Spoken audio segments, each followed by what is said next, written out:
सम्पूर्णमा नमस्कार। आज पनि तपाईहरुलाई जीव स्पर्श च्यानलमा हार्दिक स्वागत व्यक्त गर्न चाहन्छु। आज पनि तपाईहरुको लागि बीएससी स्टार्टमा आधारित रहेर है बीएससी थर्ड इयरको स्टार्टमा आधारित रहेर इन्भर्स चाइ स्क्वायर डिस्ट्रिब्युसन लिएर आएको छु। इन्भर्स चाइ स्क्वायर डिस्ट्रिब्युसन लिएर आएको छु। अब यसमा चाहिँ हामीले प्रमुख त पढ्ने भनेको प्रोबेबिलिटी डेन्सिटी फंक्सनको बारेमा चाहिँ हामीले पढ्नुपर्ने हुन्छ है। पीडीएफ भन्छ हामी त्यसलाई। अब सरसरी यसमा धेरै गफ नगरिराखौँ, y हामी कन्सिडर गरौँ। यो चाहिँ अ र्यान्डम कन्टिन्युअस भेरिएबल। त्यसैगरी n चाहिँ डिग्री अफ फ्रीडम हो, यहाँ डिग्री अफ फ्रीडम हो है। अब यदि यो चाहिँ n चाहिँ डिग्री अफ फ्रीडम हो भने यसको पीडीएफ चाहिँ हामी कसरी दिने गर्दछौं भन्दाखेरि PDF of it is given by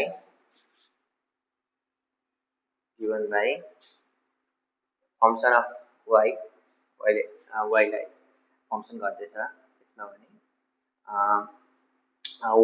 के हुन्छ भन्दाखेरि e to the minus 1 upon 2y y to the minus 1 upon 2 minus 1 divided by 2 को माथि power n upon 2 n gamma function of n upon 2 जहाँ चाहिँ y is greater than equals to 0 हुने गर्दछ। ल यो याद गरिहाल्नुहोस् तपाईहरुले। यो जुन पीडीएफ छ यसलाई तपाईले नोट डाउन गर्नुहोस् एउटा कपीमा, नोट कपीमा। ल अब यसलाई हामी प्रुफ गर्छौं है। चालु होला।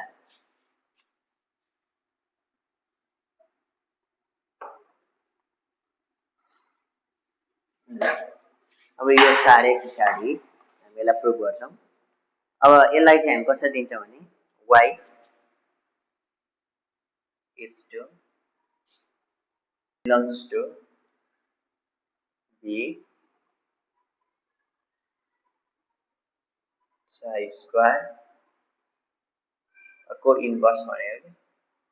ल यसरी यसलाई डिनोट गर्ने गर्दछौं। अब यहाँ गरौँ ल। अब x भनेको चाहिँ र्यान्डम भेरिएबल हो अरे। त्यस्तै के अहिले जस्तै र्यान्डम कन्टिन्युअस भेरिएबल हो। ठीक छ। त्यसैगरी यो n चाहिँ डिग्री अफ फ्रीडम हो। ल अब यसको पीडीएफ हामी कसरी दिन्छौं होला। यसको पीडीएफ हामी दिन्छौं त्यो गरौँ न -1 अपन के रे कसो हुन्छ भने त्यो भयो हैन। डिग्री अफ फ्रीडम भनेको -x अपन 2 हैन त। अनि x to the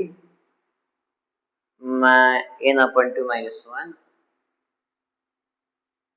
divided by त्यो त त्यही नै भइगयो 2 to the n upon 2 अनि गामा फंक्सन अफ यो भइगयो हैन त। ल अनि यति टाइम्समा छदैछ। अब हामी के गर्छौं भन्नुहुन्छ भने पीडीएफ भयो नि त। यसको पीडीएफ fx को fx चाहिँ पीडीएफ भयो जहाँ चाहिँ x is greater than equals to 0 छ भन्ने कुरा पनि हामीले याद गरिहाल्नु है। ल यहाँसम्म हाम्रो कहानी छ। अब यसलाई हामी प्रुफ गर्दै जाउँ। अब हामीलाई एउटा जोकोबियन ट्रान्सफर्मेसन चाहिन्छ है। एउटा हामीलाई के चाहिन्छ जोकोबियन ट्रान्सफर्मेसन चाहिन्छ। यो कुरा हामी गरौँ। जोकोबियन ट्रान्सफर्मेसन जस्तै कि हामीलाई के कुरा थाहा छ भने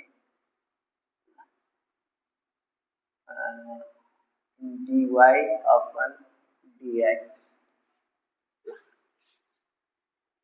एउटा ट्रान्सफर्मेसन यस्तो खालको ट्रान्सफर्मेसन छ है।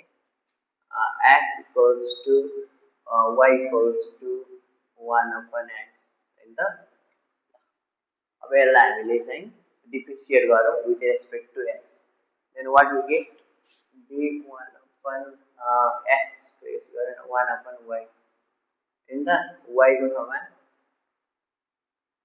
यस्तो चाहिँ dx upon dy चाहिँ हैन अब यहाँ गर्दाखेरि x को भ्यालु के भयो 1 upon y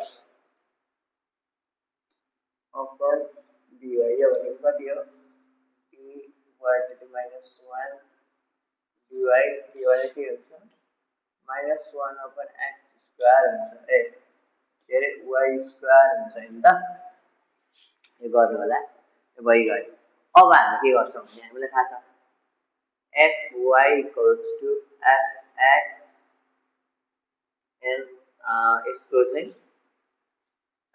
उ भित्र जोकाबियन ट्रान्सफर्मेसन हैन त अब यो के हुन्छ भन्नुहुन्छ भने fx भने के छ e to the x upon 2 n upon 2 and x to the n upon 2 minus 1 divided by n upon 2 हैन त अनि यो यसको के रे उ भित्र छ हैन त यो के रे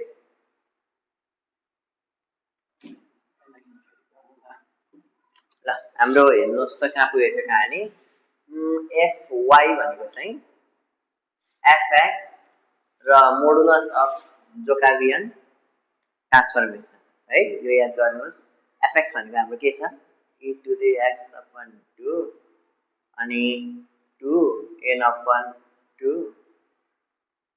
अनि के छ x to the n upon 2 minus 1 divide यो कति छ 1 upon 2 where x यो ठिकै छ अनि यहाँ जोकाबियन भनेको के छ अब मोडुलस भनेपछि त यो त अटो हैन यो त यसरी अर्थमा लेखेर गर्नु -1 upon y स्क्वायर भन्ने छ ल त्यसैसम्म त हामीलाई थाहा छ अब यसलाई मेटो त मेटो है अब यहाँ के छ भने